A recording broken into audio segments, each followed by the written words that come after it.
এবছর বাজেট কম, তাই বড়া বাইরে পিকনিক করব না। আমাদের নদীর ধার আছে, নদীর ধারে ওখানে পিকনিক করব। তা পিকনিকে কি কি মেনু থাকছে?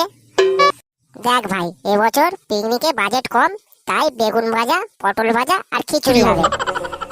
তোর দাদুর পটল ভেজে পিকনিক করবো না। আমি ওইসব বালের পিকনিক করবো না বাড়া। বাড়া কোনো রকম ডিজে বক্স নেই, মাংস ভাত নেই, মদ নেই, লাউড়া পিকনিক করছে বাড়া। ডিজে বক্স মাংস? তাহলে বেশি করে চাঁদা দে বাড়া। আমি তো বাড়া বলিনি ওইসব কিছু হবে না, যেমন গুড় ঢালবে তেমন মিষ্টি পাবে লাউড়া। ঠিক আছে, তাহলে কত চাঁদা দিতে হবে বল? বেশি নয়, সবাই 1000 টাকা করে দিলেই হবে। আর তার সাথে 750 থাকবে তো? এই বাড়া 750 কি রে বাড়া, বাংলার ছেলে বাংলা খাবো লাউড়া। ঠিক আছে লাউড়া, বাংলাও নেওয়া হবে আর 750 নেওয়া হবে। তোরা শুধু 1000 টাকা করে চাঁদাটা দে, বাকিটা আমি ম্যানেজ করে নেবো। এই কালু, একটু হিসাব করে নে তো। 10টা বাংলা, 5টা 750, 10 কিলো পোল্ট্রি আর 2 পেয়ার জেবিএল বক্স। কি রে বাড়া, ভাত ডাল কিছু হবে না? ল্যাওড়া কচি ছেলে, ভাত খাবে ভাত? ওইসব ভাত পাত কিছু হবে না ল্যাওড়া। তাহলে ওই কথাই রইলো, সবাই তাহলে কালকের মধ্যে 1000 টাকা করে দিয়ে দিবি।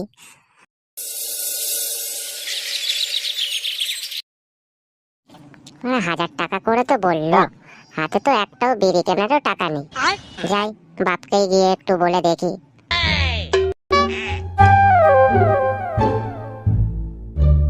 ও বাবা শোনো না। এই কি শুনবো রে? বাবা বলছি কি, 2023 তো শেষ হয়ে গেল। কি হয়েছে তাতে?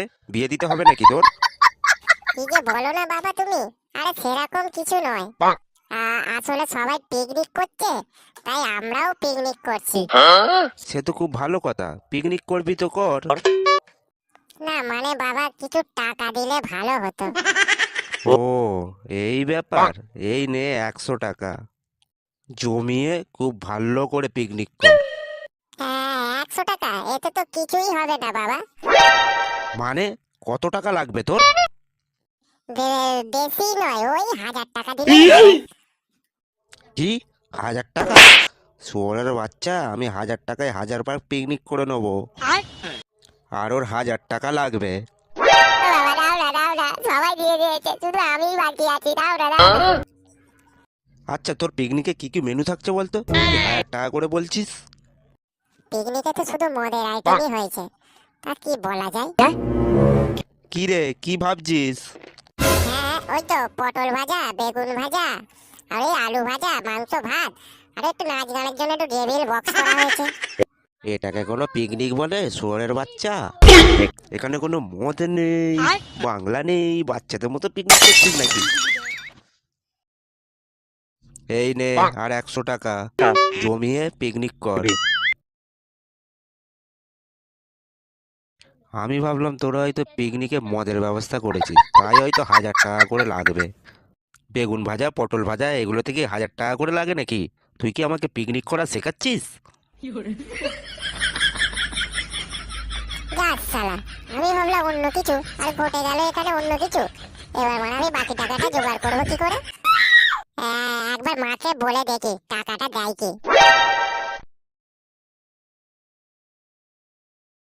মা, ও মা, মা। এই, কি হয়েছে রে? বলে চিল্লাচ্ছিস কেন? ও মা, বলছি কি আমাকে 800 টাকা দেবে? 800 টাকা? আটের গায়ে কটা শূন্য থাকে তোর কোনো আইডিয়া আছে? বাপ বেটা মিলে কি ভেবেছিস বলতো আমাকে? ওকে খেতে দাও, ওকে পয়সা দাও, খালি কি আমি ওই করবো নাকি রে? সারাদিন আমি আগুনে পুড়ে জ্বলে পুড়ে খাক হয়ে যাচ্ছি, আর ওনারা এখানে এসে টাকা চাইতে। পালা এখান দিয়ে, চোখের সামনে দূর হয়ে চলে যাবি।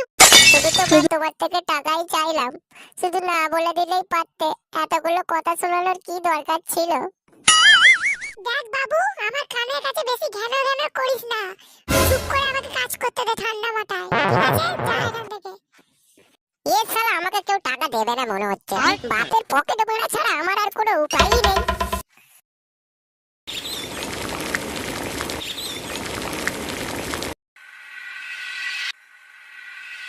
আরে নাচ পাগলা নাচ, বাপের পকেট থেকে 800 টাকা ঘরে ঘরে নিয়েছি। বেশ বাড়া, আরে জোরে বাজা।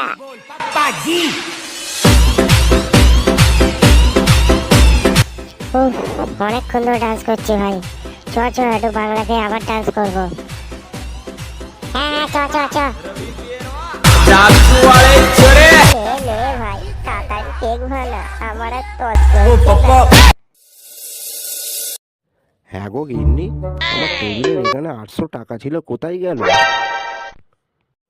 তোমার টাকা তুমি জানো, আমি কি করে জানবো? জানবো মানে? টাকাটা তো এখানেই ছিল, টাকাটা কি উড়ে গেল নাকি? উড়ে যাবে কোথায়? আমার ঘরে একটা ডাকাত ছেলে আছে না, সকালবেলা তো বলে গেল ওই নদীর ধারে পিকনিক করতে যাচ্ছে। ল্যাওড়ার ছেলে আমার দিদি বলে শেষে আমার গান মেরে দিল। পিকনিক আজ ওর পোঁদে ঢোকাবো ল্যাওড়া। এই শুয়োরের বাচ্চা, আমার টাকা কোথায়? এই গান মেরেছে ল্যাওড়া, আমার বাপ চলে এসছে, তোরা মদ গেল, আমি চললাম ল্যাওড়া। তাহলে এই ব্যাপার, 1000 টাকার চাঁদা দিয়ে বাংলা মদের পিকনিক হচ্ছে? হ্যাঁ হচ্ছে, তাতে তোমার কি ল্যাওড়া? আমার কি মানে ল্যাওড়া? তোরা এখন থেকে বাংলা মদ খাচ্ছিস, শালা গলা টিপলে তোদের দুধ বেরোবে রে। আমরা মদ খাই, বাংলা খাই, তোমার কি বাবা? তোমার ছেলে তো ঘর চলে গেছে, তুমি বাবা যাও তো এখান থেকে। আমরা পিকনিক করতে এসেছি, আমাদের ঘরের লোক জানে, তুমি ল্যাওড়া বেশি বাবা বকনি তো বাবা। কি বললি শুয়োরের বাচ্চা? তোদের ঘরের লোক জানে? দাঁড়া, তোর বাপকে এক্ষুনি ফোন করছি। হ্যালো সুভাষ, তোর ছেলে এখানে নদীর পাড়ে বসে বসে মদ খাচ্ছে, আর তার সাথে শ্যামল আর বিমলের ছেলেগুলোও বসে আছে। তোরা তিনজনে তাড়াতাড়ি দুটো চেলা কাঠ নিয়ে নদীর পাড়ে চলে আয়। এই গান মেরেছে ল্যাওড়া, তাড়াতাড়ি পাইলে চড়ে, পাইলে চ।